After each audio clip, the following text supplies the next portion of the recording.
Hey there, boils and ghouls. Welcome to this week's episode of Halloweekly Dies Tonight. Halloweekly Dies Tonight. I hope that's actually not right. Well, it is and it isn't, but I am going to chant that once every 30 seconds for the remainder of this podcast. Then we'll keep this a short podcast then. Yeah, so go. We are going... Halloweekly Dies. See, I was a kid. 30 seconds. We're doing a literal emergency episode, which we haven't done in a long time, because we were so excited to talk about not just Halloween Kills, but what's happening in the review community and the horror community and among fandom about Halloween Kills, because it's equally as fascinating as the movie itself, right? Mm-hmm.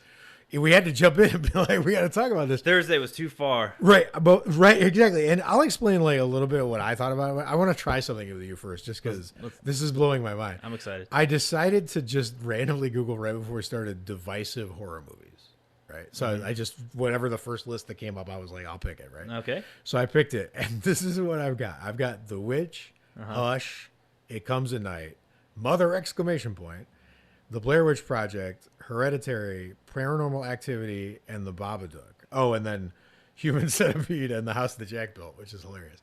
So, do you notice something that all those movies have in common? None of them are in a franchise. 0 franchises represented in this divisive horror list, the first one that comes up on Google, right? Because that's my very first reaction to Halloween Kills. Before I talk about like the quality of the movie or how I enjoyed it or what I thought about, like whatever, it's so interesting to me that this movie it surprises me that it's divisive. Yeah, I felt like the reaction to Halloween 2018, any on the bad side, was just meh, right? It was just shrug shoulders. Yeah, it was okay, but I didn't like it, or they screwed this up, or it's not H2O or whatever. But there was nothing really. There's no controversy. There wasn't Last Jedi going on. Right. Now this movie comes out, and it is the most divisive franchise horror movie since when? Like, what's the last divisive franchise? Because the thing is, like, when a Saw movie, Jigsaw or whatever, is divisive, I don't feel like it escapes the horror fandom to the general population. I feel like it basically stays as a side conversation. This one is everywhere. Yeah, this one broke a wildfire. Out. Right. So, like, what do you think the last divisive horror movie that made pop culture's general radar was? I can't even. I don't. Right? Like Freddy versus Jason? Maybe. Has it been like a decade? It's been a while since this has happened. I can't think of. I think of other movies that come out that people were looking forward to, like Winchester or whatever, that just totally, face planted. Yeah, those are different though, but they're not controversial, right? This movie, and then Malignant just dropped the controversy bomb, but I don't think that affected anyone but us. Right, yeah. Exactly. But Halloween Kills is causing a lot of uproar. So what do you like? That's I want to talk about it almost as a podcaster first, and not as the fan, because the podcaster knows exactly what they think about this movie. The fan is still reeling from the experience. I can't talk to it as a fan because I ain't a damn fan.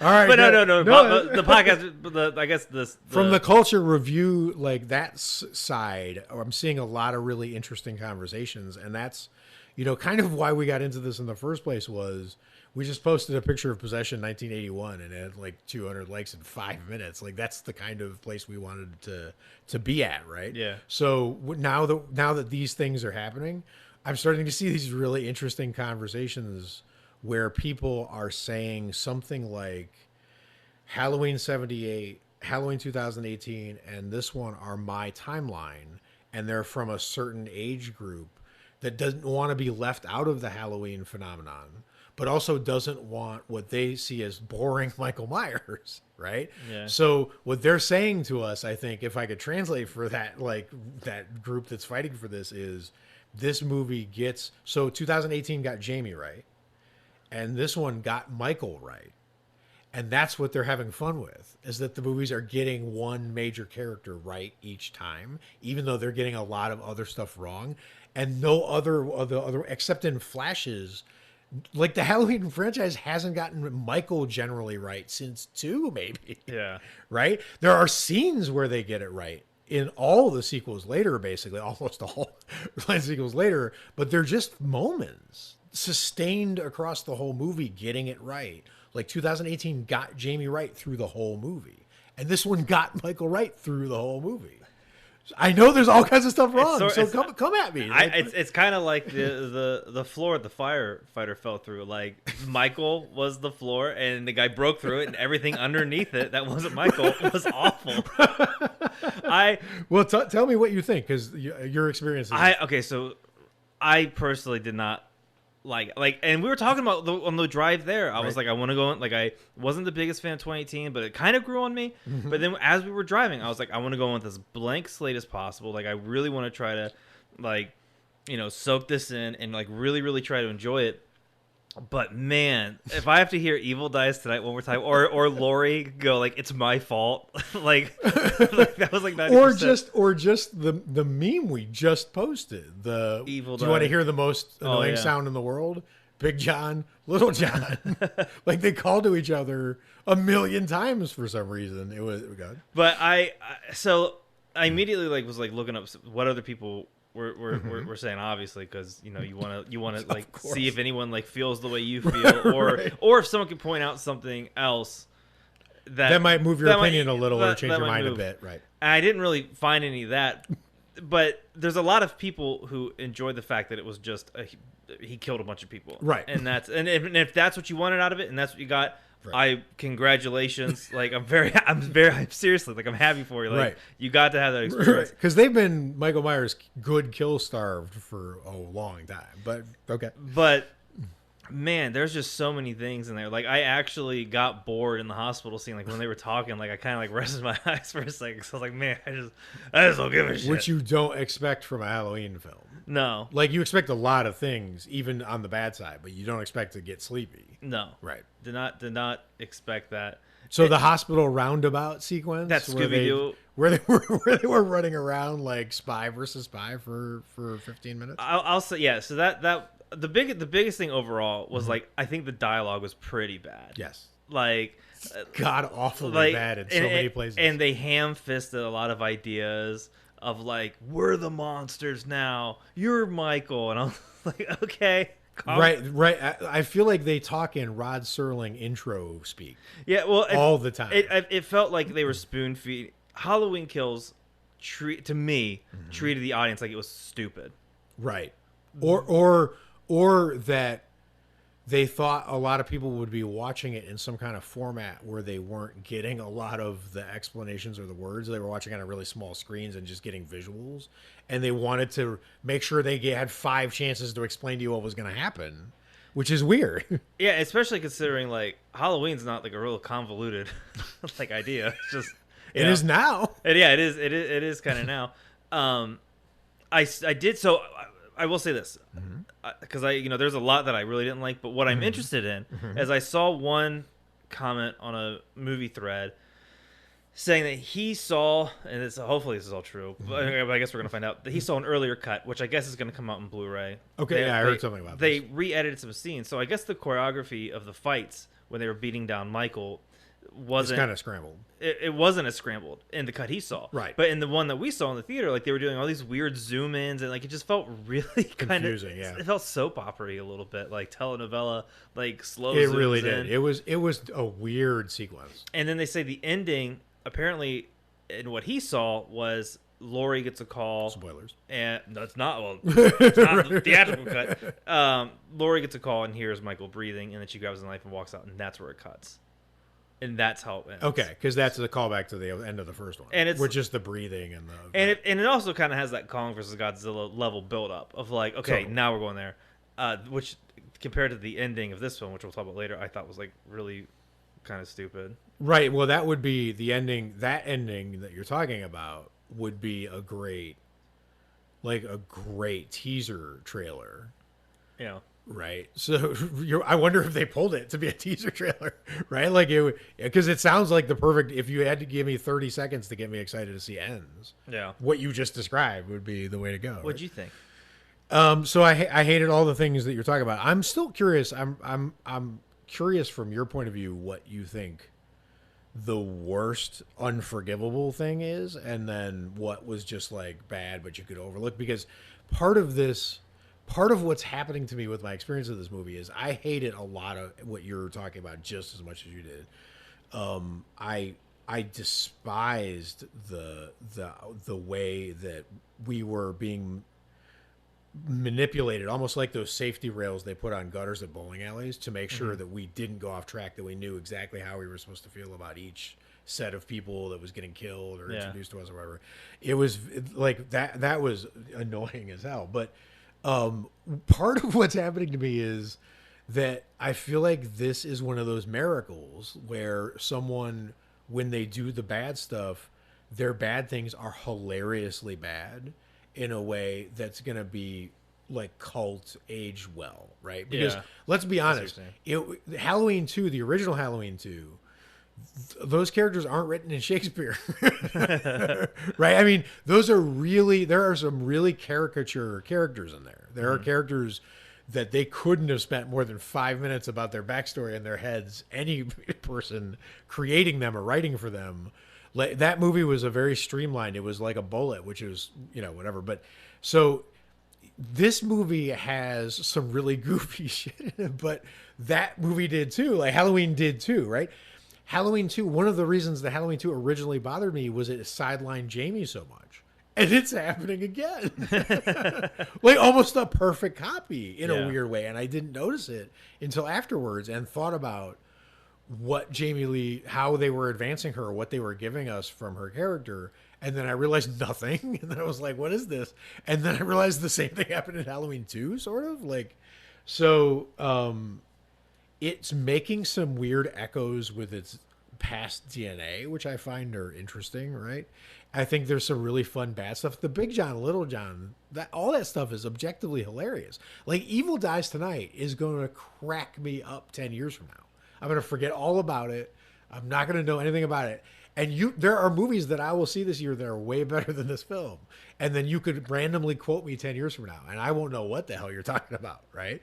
But if you say Evil Dies Tonight, then you're out of any movie this year? Not any movie, of course. Because they're no, of course, not Macbeth's coming out. Macbeth, yeah. But not any movie. But I'm just saying, like you could quote anything else in Malignant that isn't Cut Out the Cancer to me, and I wouldn't know what you were talking about 5 weeks from now, let alone 10 years from now. But this movie, you say Evil Dies Tonight, and I'm going to get annoyed. It's going to happen on the back of my neck. The same place that's tensing up right now is going to go off because they said it way too many times, and it doesn't work the way they think it does. But it might be the same fun thing that happens with all kinds of comical stuff you see in, Bride of Frankenstein or Son of Frankenstein or House of Frankenstein or any of the Mummy sequels or whatever, where you the mummy's walking and it's just walked through the mud and its bandages are perfectly clean because why not, right? Like there's badness in this movie in the same way, in the same fun way that there's badness in the past. I know that's not the greatest argument for it, but I feel like that's... I mean, it is an argument. And there's... Right. I mean... There's got to be stuff that you just laughed because you were like, I can't believe how bad this is. Well, I mean, all of it was dialogue. Like, all of it was dialogue. And while you were talking, I was thinking to myself, like, I just finished this really good book. And if you're a video gamer, you're going to love this book. It's called Blood, Sweat, and Pixels. And it's behind the scenes of like 10 or 11 video games. And even one of them that was canceled called Star Wars 1313, which sounded really cool. That's a cool name. It was about like bounty hunters and shit like that. And it was really cool. But one of the things, and I forget what game it was. Maybe it was like Uncharted or Diablo or 3. Anyways, one of the games he's talking about, he was asking the developers like, what's the like a rule, and he was like, the only thing that matters, like, is this fun? Like, is the game fun? Like, when we're play testing it and we're building it, like, is it fun? And there's parts of Halloween Kills that are fun. Like, there are moments in there that are genuinely fun. Intentionally or unintentionally or both? A little bit of both. Okay. A little bit of both. But so there were things that they pulled off that you had fun with that played the way they meant them to. Yes. Okay. But unfortunately, there was just this vacuum suck, and most of it was the dialogue that just pulls the fun right back out. So, like, you're having fun getting people, like, watching people get killed by Michael Myers on Halloween night, but then, like, it sucks it out with them giving you this ham-fisted exposition that they're telling you for the 4th time in the goddamn movie. Right. Right. And it's sort of like, it's like skipping stones. Like, you just have to, like... That's such a good way to put it. Did you see the supercut of Jamie Lee that's going around where she's talking about trauma? Oh, no. So but I could imagine. Right, but it's a supercut of all the interviews she's doing and people asking her what Halloween Kills is about and her just saying trauma over and over and over again. And you can tell, I mean, part of it is editing is just unfair to do to someone, right? Yeah. But it's also true, right? You could tell that they were very focused on a couple things. And sometimes that kind of focus can reap like rewards if you're an obsessive, whatever. But sometimes it becomes way too much of one ingredient in the recipe. And if right? their goal really was trauma with this film, boy, did they miss it. Like, boy, did they miss it, because none of the trauma stuff. Right. That wasn't what was landing with you. No, and especially considering you have someone like Ari Aster out there who's like, you want to see real trauma? Like, Right. like, I mean, it's not a fair comparison, but... No, I know what you're saying. And that's, but okay, so I get that part of it is, and the thing is, I think there are things about trauma that are happening here, but that's not an interesting thing to talk about for this review for what we're doing, because what I'm trying to figure out is, so there's a surprise at the heart of this movie, which is, I can't remember the horror community really arguing in any large-scale way about Godzilla movies, even though they were palpably going in weird directions and unexpected. Sometimes we'd release 2 hours of a movie you couldn't even see. That's a choice, right? Like, things are happening in this franchise that there was some buzz or whatever, but this is causing full-on like flame wars between groups. And I'm trying to figure out what is so... because it didn't happen with 2018. It's because it's the second of a trilogy. Is that what it is? I think it is because we know that there's going to be one more, and that's part of the dialogue I've seen are people excusing it, saying like, "Oh, it's okay to be bad." The second ones usually suck, and then you look at like Lord of the Rings and like right. Empire Strikes Back, and you're like, "What are you talking about?" But see, so it's so interesting you said that, because I feel like this movie might get Temple of Doom. Right? Like, I kind of like Temple of Doom. But everyone does, but no one did then. Yeah. Right? And there's a lot of people who don't like this movie now, but sometimes weirdness ages well, right? But then, so I really want to focus in on this part for a second, because the fact that they're basically what happened in Halloween Kills, I think partially is that everything what they did with Michael was basically an extended version of the Darth Vader Rogue One entrance. Mm-hmm. Right? It's the thing that fans always wanted to see, shot well, filmed well in modern, like high, HD.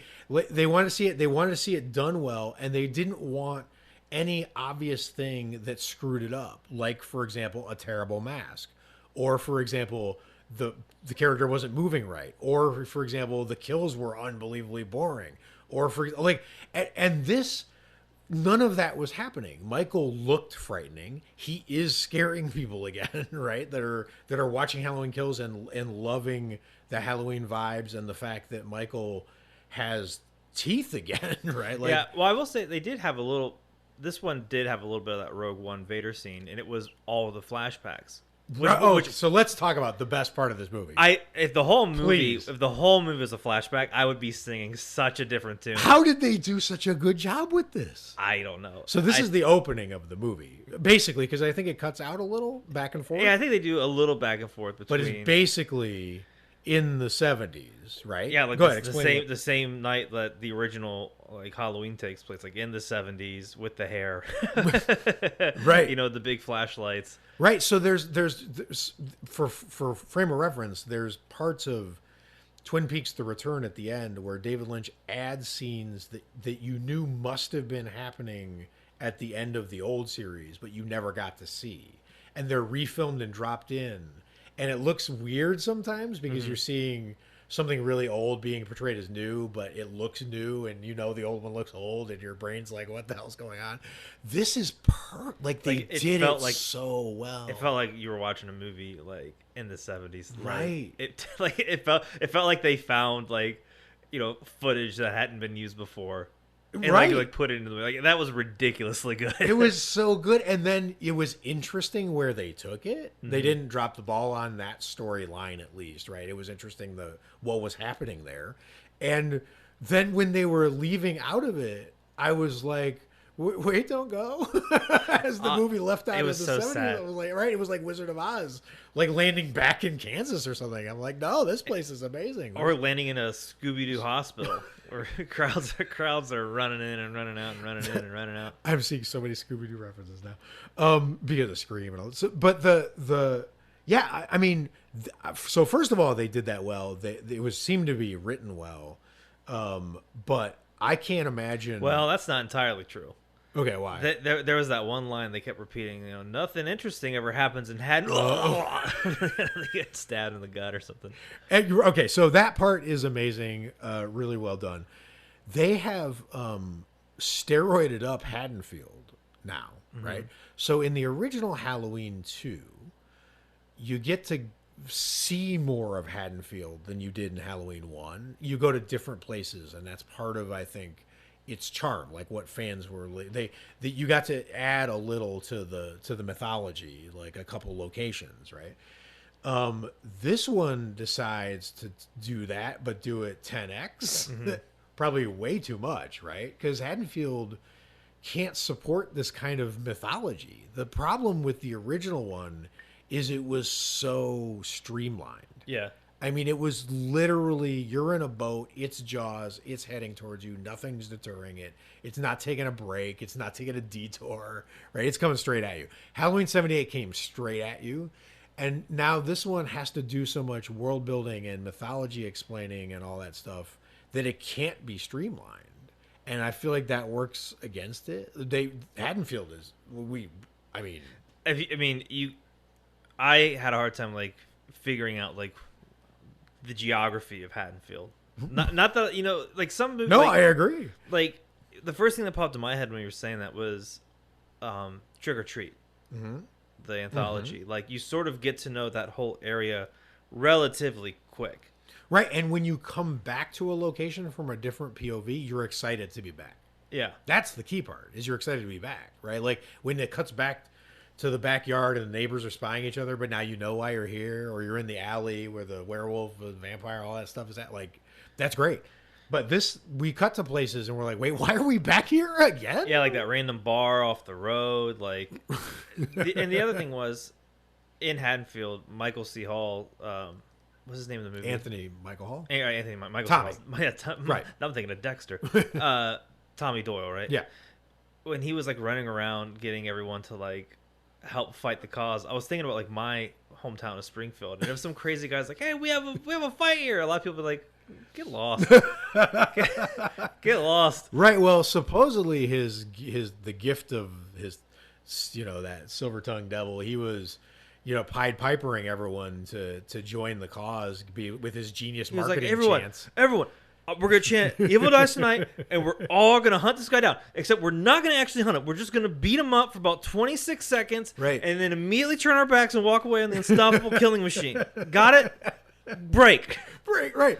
Okay, so one thing that I think is really interesting about Kills is the side sequence of the Tom and Jerry chasing the escaped, it's a mental patient or whatever. This sequence is annoying in 99 out of 100 horror movies. You never want to go down this side channel and spend this much time here, because we spend a lot of time with not Michael Myers, right? I mean, Ben Tramer didn't get this amount of screen time, but now all of a sudden we're spending a lot of time with the fake out character who's not really Michael Myers. And I love the whole sequence. I don't know what was going on. Like I got the boring part, and you're right. All that was boring, the running around in circles and all that stuff. But every time he showed up, he was like too many cooks in the background. He was just making little sinister cameos here and there. And the crowd the mob would chase him. And then it got heartbreaking so fast. And he really sold that part of the heartbreaking part. I don't know why, but I thought that was awesome. It was a weird. It'd be cool if they did that scene like in a different movie. Right, but this is one of those like magic things where you'll see a fake or real toy from Needful Things or whatever, where like it's where they sell the toy, like it's the action figure, the Fog, and it's from the Fog, and it's just like cotton swabs or cotton balls or something. You know what I mean? This guy is destined to be that toy. Like if this movie turns out to be beloved in the future, I will say I cared more about him than I cared about like Laurie's daughter or right granddaughter. That's what I'm saying. Is the movie really gave us side. So the 2018 really convinced us that the three women were the core of why we were here. And then Halloween Kills Lucy footballs us. Psych. And completely takes the focus off of them in a very weird way. That's what I'm saying, is this movie's very odd. And I think the oddness intrigues me. I know there's all kinds of like things in there that annoy or frustrate, or I can't believe they did that. They're like jaw-droppingly bad moments in this movie. The what they did to the Myers home, right? Like all of that, I get why it's happening, and I get, well, I'm sure there's even filmmaker reasons for why you would do stuff like this. But to take everything and take all the features out of it, right? To make it so out of a catalog looking. It has to be an intentional comment on something from them, or a terrible choice. Because it was visually boring. I bet if you asked, Halloween's never visually boring. I bet if you asked, like, it's trying to put a Band-Aid over trauma, but you can't put a Band-Aid over trauma. Right, that's what I'm saying, is there's probably a reason, and I don't know that I'll buy the reason, but I couldn't discern the reason from the movie. At least they didn't have Big John, Little John look into the camera and explain to us why they renovated the house. Thank God. I mean, they sort of did. I mean, I think everything was explained 3 or 4 times by these people. All the characters, because you're totally right. That was the most egregious crime of the film, was it was doing that. What did you think of the kills? Those were cool. Okay. I thought better or worse than 2018? Better. I thought they were better. I think 2018 might have been a little bit scarier. Okay. Like did you think this was scary at all? That's the thing, that's the weird echo here, is that I let me tell you something. I know that 78 is scarier than 81 or Halloween 2, whatever you want. I know that it is, right? And it's one of my absolute favorite horror films of all time. But I don't know if it's because of how I saw Halloween 2 or whatever, but Halloween 2 added to Halloween 1 to me. It was like I couldn't think of them separately. It was like the scares multiplied on top of each other. Oh, cool. Right? It was like using a ladder to get onto another ladder, right?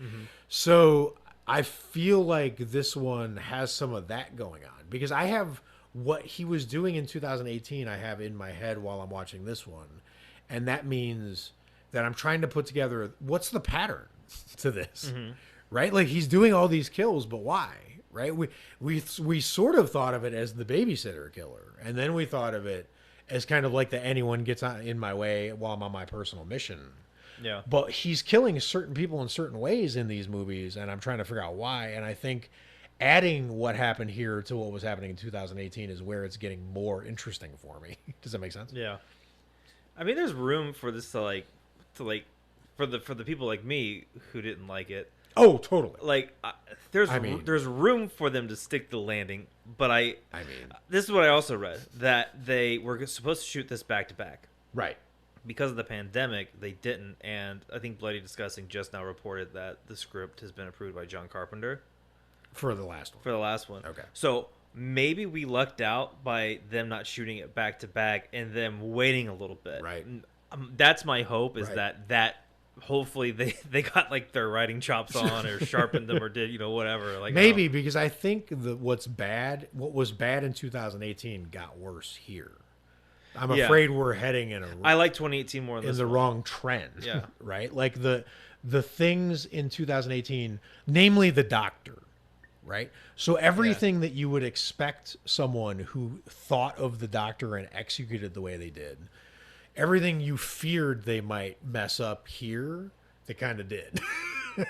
Right? Yeah, and why is it with this trilogy, like they love to just sprinkle in characters and that really don't add anything to the story, like the podcasters from the first one. Right. The sheriff in this one, Well, I that think. sort of happens in the Halloween franchise, but those characters were more interesting, or they were just better at doing brushstrokes of characters that, were there's just there for Michael to kill, but it didn't become as bothersome as these. Yeah. These characters are bothering us. The Doctor bothered a lot of people, right? And the podcasters bothered me.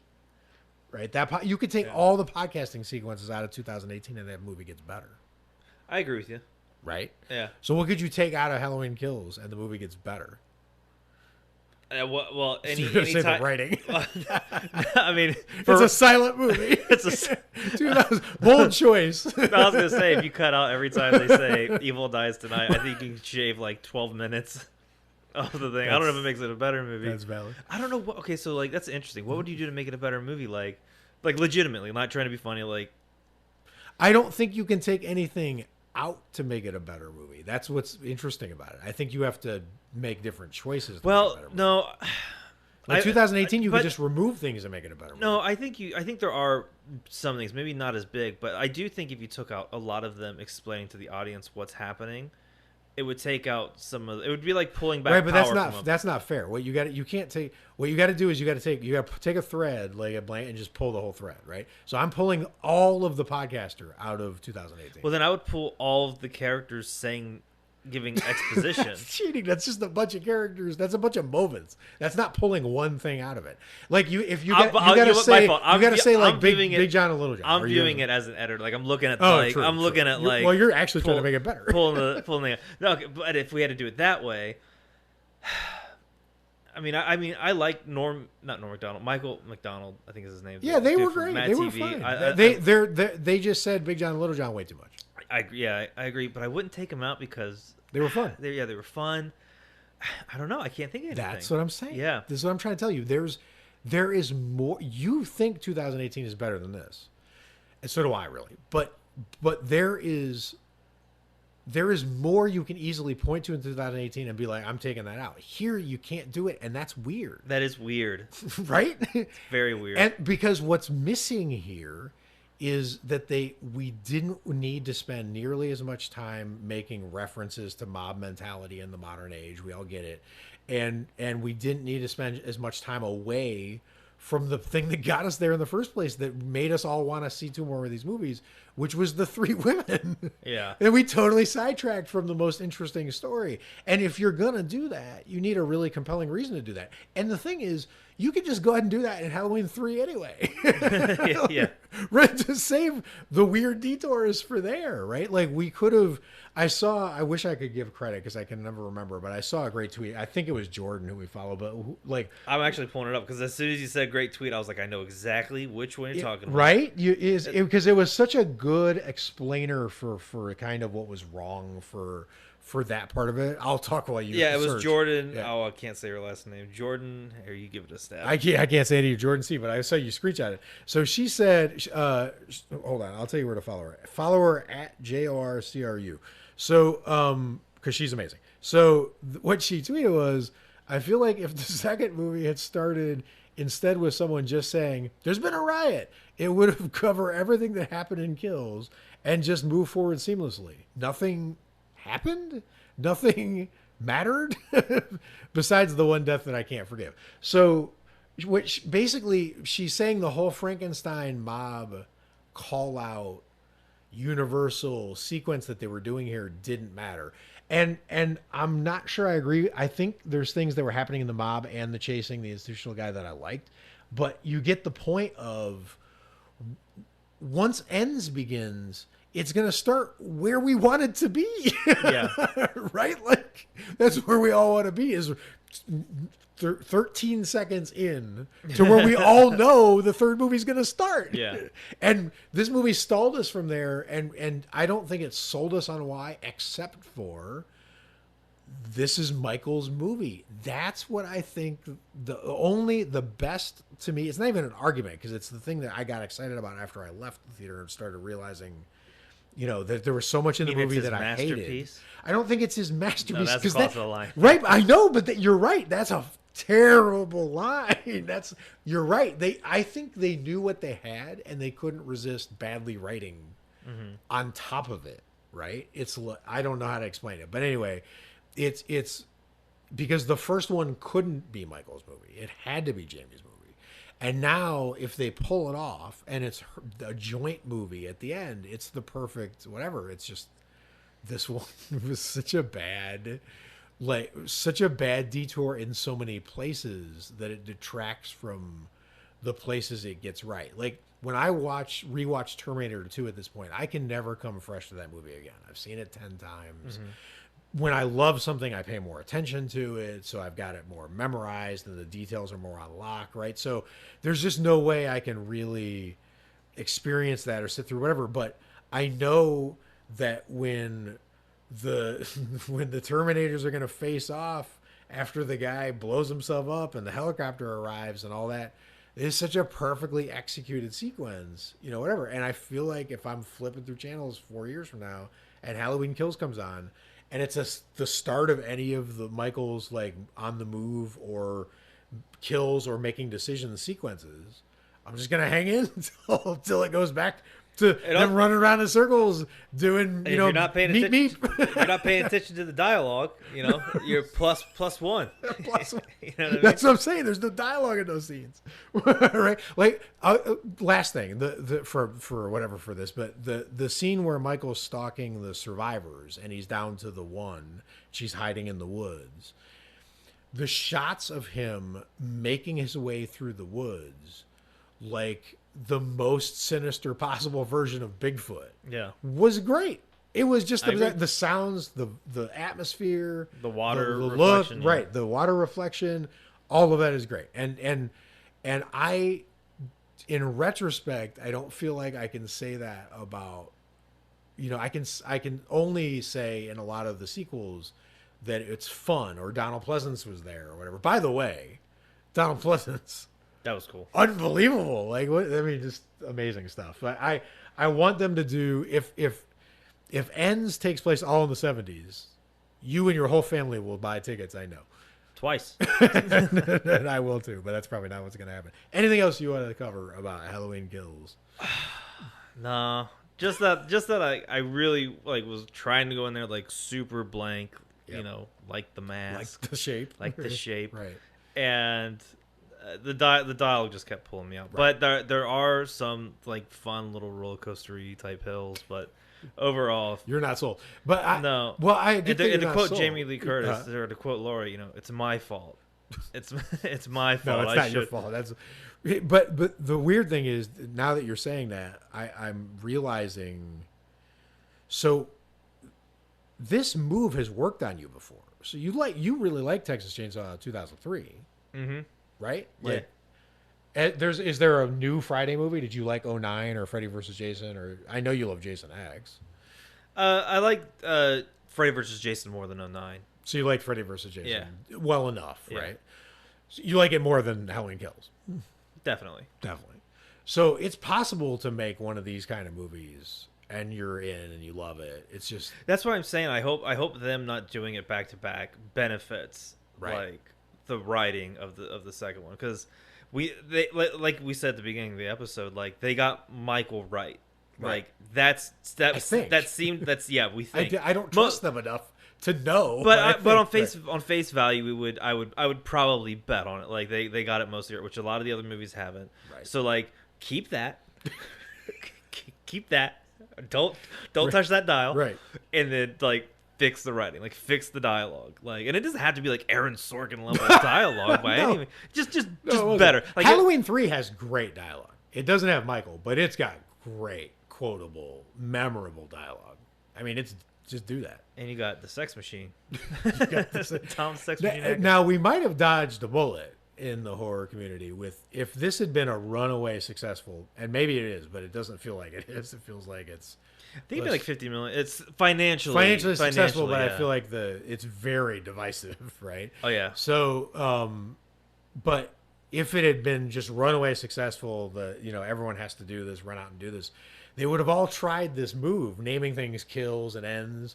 And I was trying to think of what the other franchises would be if you did it with them, right? So it'd be it would be like Elm Street Sleeps, Elm Street Awakens, Friday right? drowns. Fr- Friday resuscitates. Friday swims. Friday swims. Swims to the top. And I'm glad we dodged that bullet because I find this naming convention annoying. But when you start thinking through how it might play out with other franchises, The blob blobs. right? The blah blah. The blob blue. Right? Like, well, how would you do this for other franchises? And that's when I'm like, oh, wow. Children of the Corn. I miss my parents. Yeah, something like that. Right. Well, and Gremlins sort of did it. Gremlins was like Gremlins 2, the new batch. Hey, that's pretty accurate. Right, Yeah, that's pretty good. They leaned right they never into got to pull off again. It would never, Gremlins Ends wouldn't have been Phantasm shiny balls. Phantasm Boy. Phantasm Boy. So let us know what you would do with the franchises with the naming conventions if it had caught Psycho on.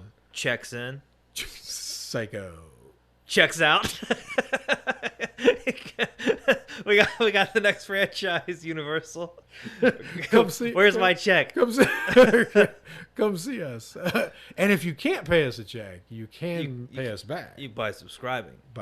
Subscribe wherever you get your podcasts, and then follow us on Facebook if you're inclined. We know a lot of people how they feel about this, but the community over there is why we're there. So It's popping right now. join them. Just the conversations in there are just they're amazing. They're blowing my mind because there are really knowledgeable people contributing, and honestly, there's people like having this amazing side conversation literally while recording about Possession 1981 that you just. Where else are you gonna find that? I haven't seen that like anywhere that isn't a page that's run by some weirdo in Norway or something. So like, let's do this. Come over and join us there. Hey, we'll see you next time. Stay scary. Watch a bunch of horror movies. Happy October.